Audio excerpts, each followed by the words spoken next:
If you want to make a delicious, healthy dessert, try these sweet potato brownies.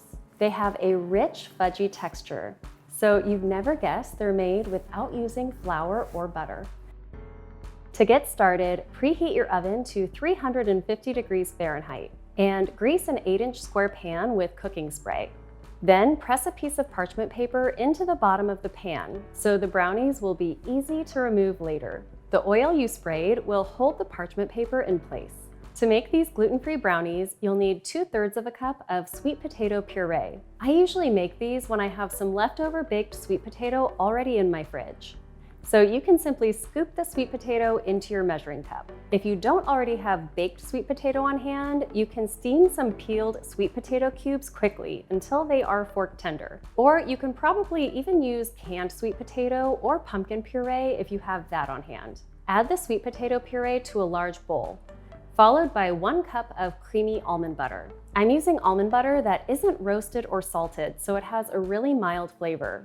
If you can't find one like this at the store, you could probably use cashew butter with similar results. I wouldn't use peanut butter for this recipe because it will most likely overpower the chocolate brownie flavor. Next, add in 2/3 of a cup of cacao or cocoa powder, along with 2/3 of a cup of pure maple syrup.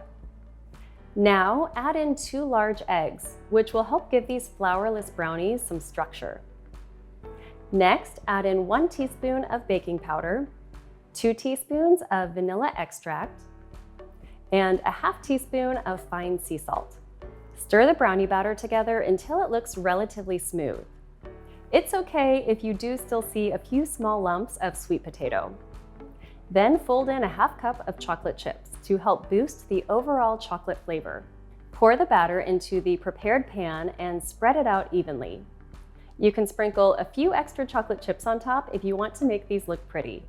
Then bake at 350 degrees Fahrenheit for about 30 minutes, or until the center of the brownies no longer looks wet. These brownies will be very fragile to slice while they are still warm, so let them cool in the pan for at least 1 hour. Then you can slice them into 16 squares.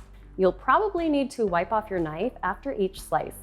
By the look of these brownies, you may assume they have a cake-like texture, but they are surprisingly fudgy when you bite into them.